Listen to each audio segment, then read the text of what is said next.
जो इससे भी ज्यादा महत्वपूर्ण है वह छिन्नमस्ता प्रयोग, जिससे ही कुंभ जागरण अपने आप में चेतना इनको प्राप्त हो सके। उस छिन्नमस्ता प्रयोग को मैं कल महत्वपूर्ण दिन है उसको संपन्न करूंगा, और मुझे विश्वास है कि आप अपने जीवन में जिस उद्देश्य जिस अभिष्ट लक्ष्य के लिए आए हैं वह पूर्णता प्राप्त हो, ऐसा ही मैं आपको आशीर्वाद दे रहा हूं।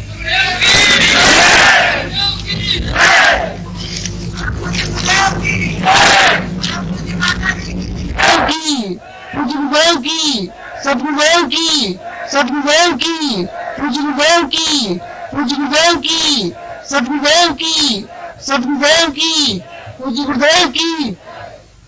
बोलिए पवन स्वामी विदेश्वर महाराज।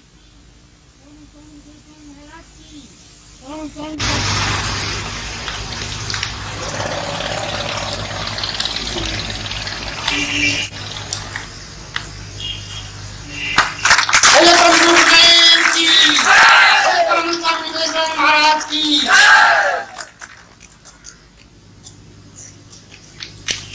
और इसके साथ ही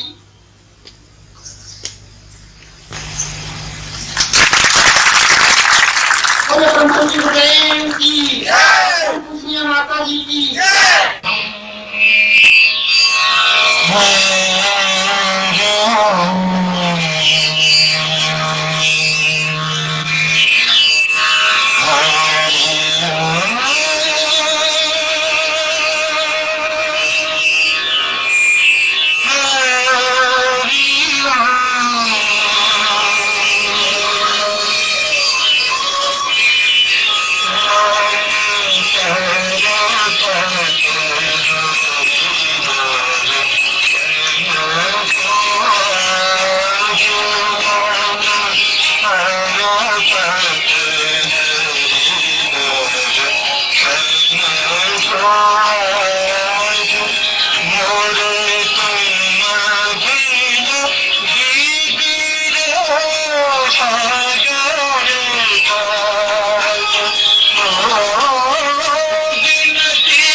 आज का मूल चिंतन, मूल प्रवचन,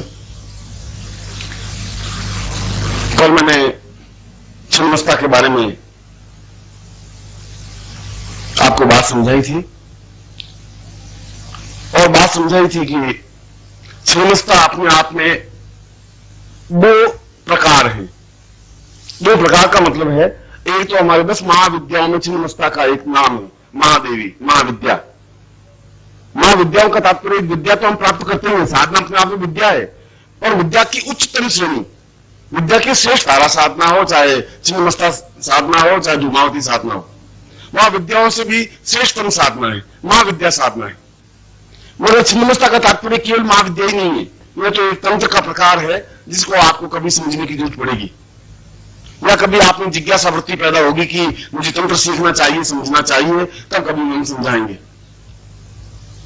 वो ज्ञान प्राप्त करने के लिए तो एक बिल्कुल सही प्रकार आपके मानस में आना चाहिए। जब आपके सामने कोई साधु, कोई सन्यासी, कोई योगी, कोई व्यक्ति आए तो आप चैलेंज के साथ जवाब दे सके, आपके पास क्षमता हो सके, बात करने का तरीका हो सके। अब अगर आपके पास कोई कुंडली जागरण के लिए आएगा, वो नाभि से ऊंचा उठाएगा तो आप तुरंत टोक सकेंगे, उनका ऐसा नहीं हो सकता। नाभि से ऊपर कुंडली कोई होती नहीं, यह मूलाधार कंसेप्ट आपका गलत है। ये जरूर नहीं है कि उन्होंने कहा वो सत्य हो गया, और ऐसा भी कुछ नहीं है कि 100 आदमियों ने कह दिया वो सत्य हो गया। हिटलर का प्रचार मंत्री था गोबल्स, उसका एक सूत्र था, उसने कहा कि कोई भी बात को यदि 100 बार कह दे तो सत्य हो जाती है। यदि मैं कहूं कि यहां पर एक मेरे पड़ोस में दो मुंह वाला बछड़ा पैदा हुआ है, मैंने इसको कहा, इसने उसको कहा कि एक बछड़ा पैदा हुआ, 2 मुंह और जिंदा है। उसने उसको कहा, जब 100 तक बात पहुंचेगी तो बिल्कुल अखबार में प्रामाणिक रूप से जम जाएगी कि एक बछड़ा पैदा हुआ जिसके 2 मुंह थे, 5 पांव थे, ऐसा था, और लोगों ने उसको देखा और भीड़ लगी हुई।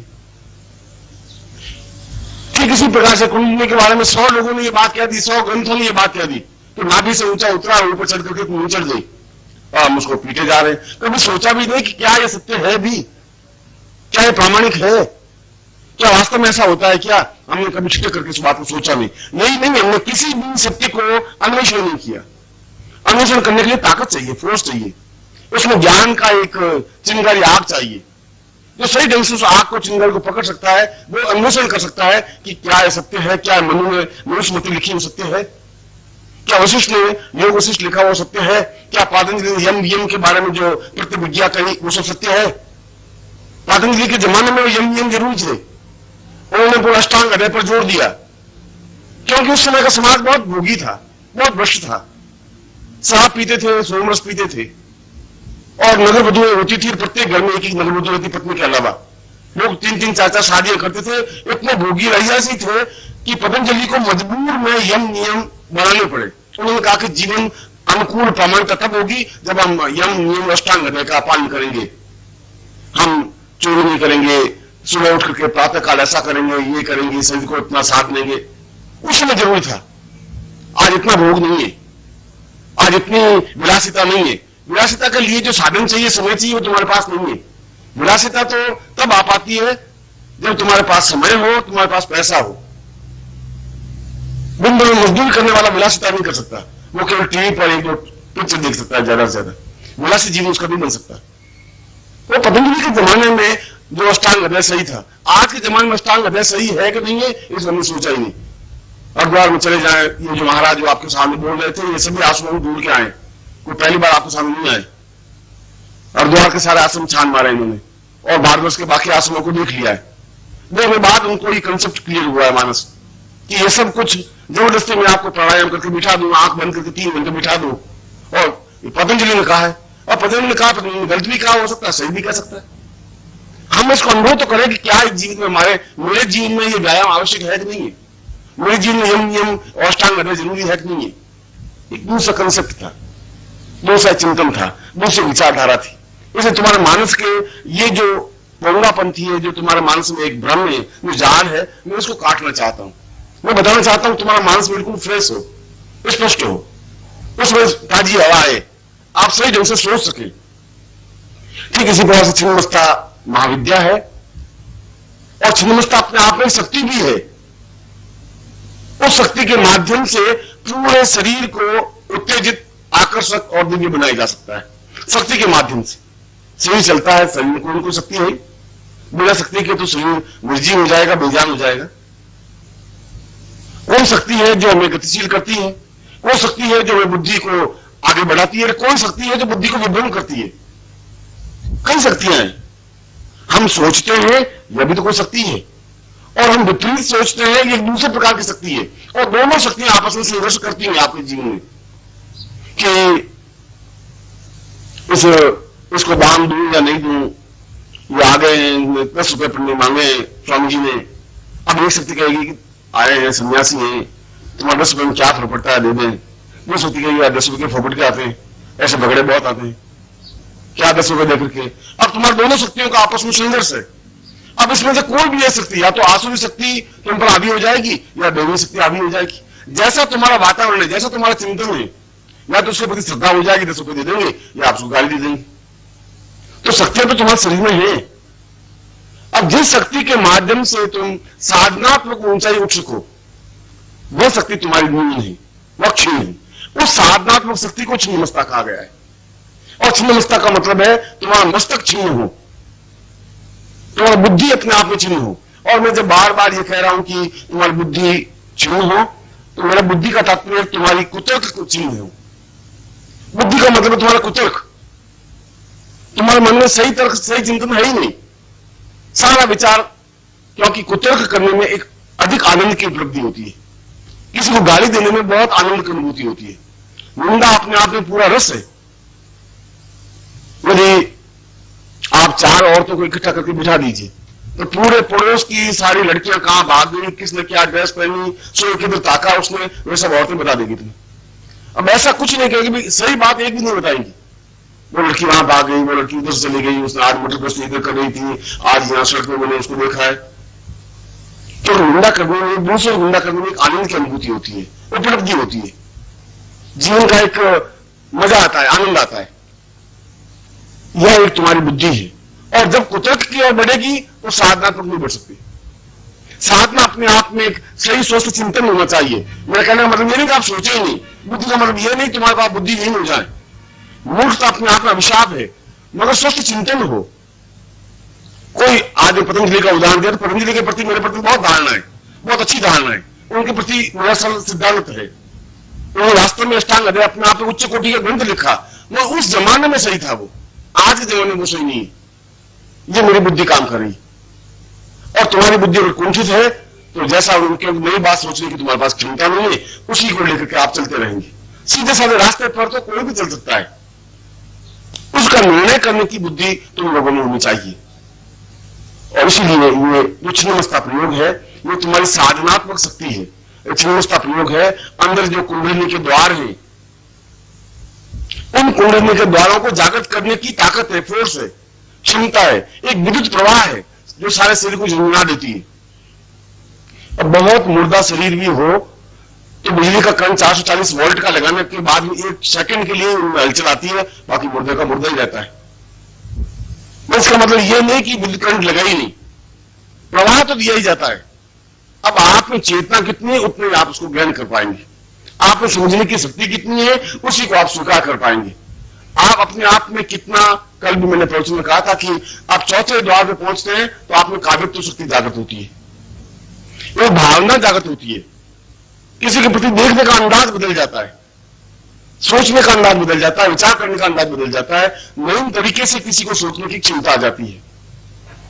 जब ऐसी स्थिति आती है तो होठों पर गान आता है।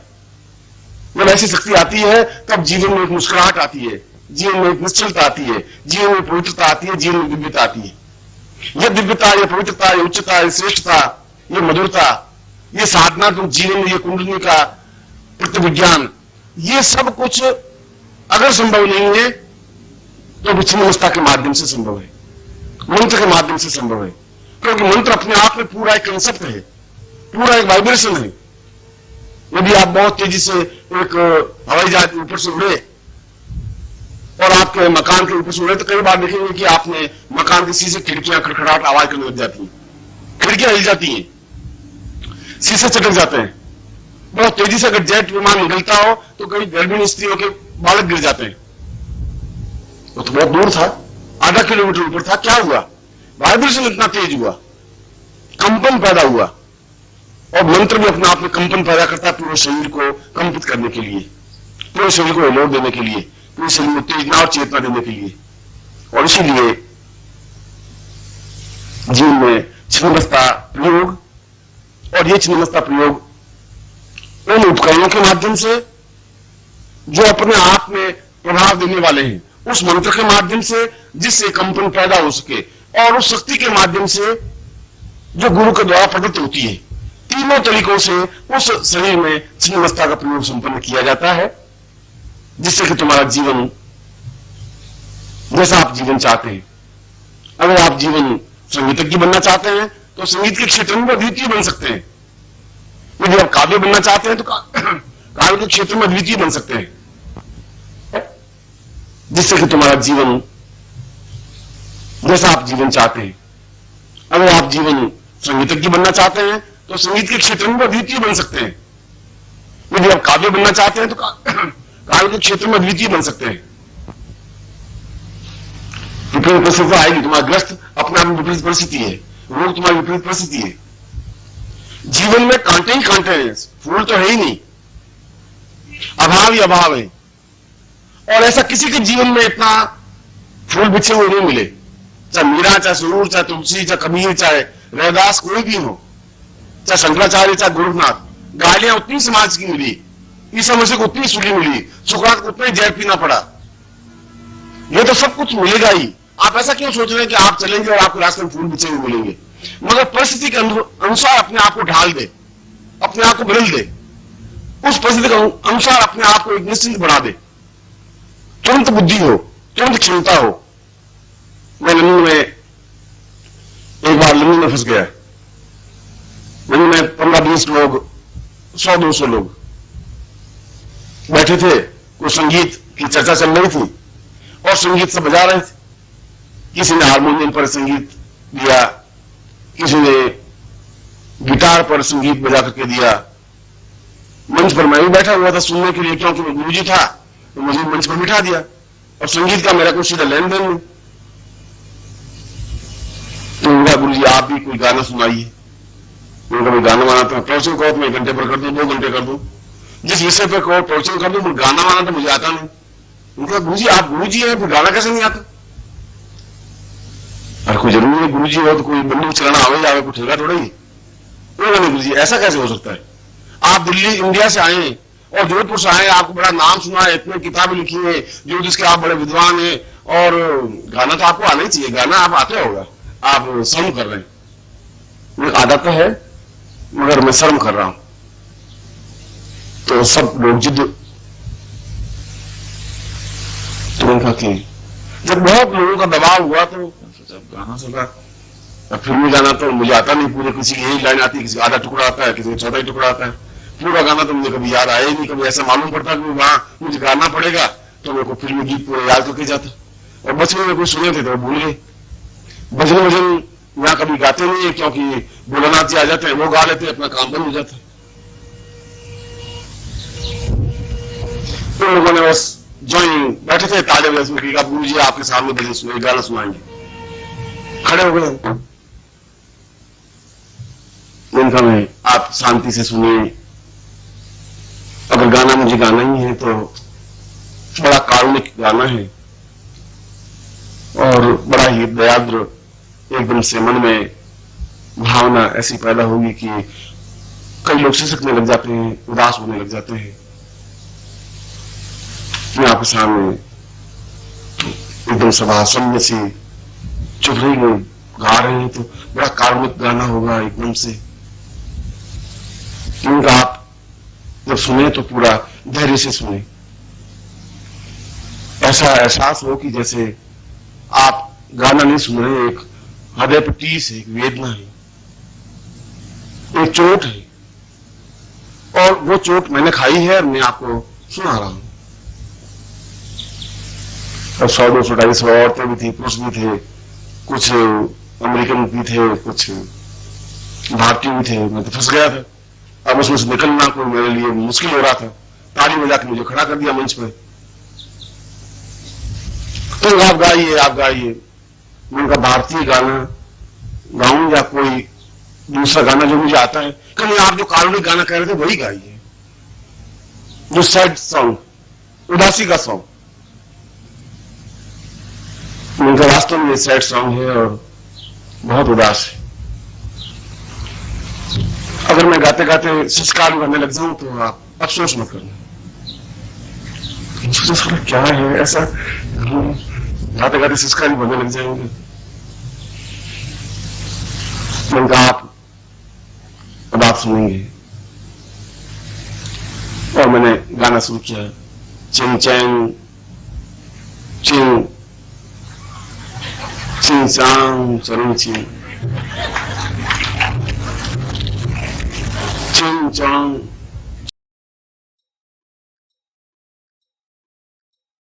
ओम परम तत्वाय नारायणाय गुरुभ्यो नमः।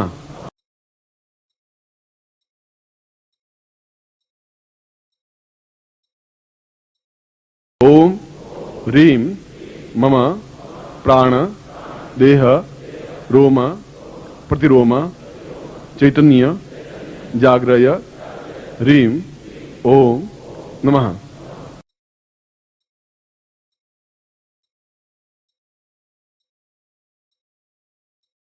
ओम भूर्भुवः स्वः तत्सवितुर्वरेण्यं भर्गो देवस्य धीमहि धियो यो नः प्रचोदयात्।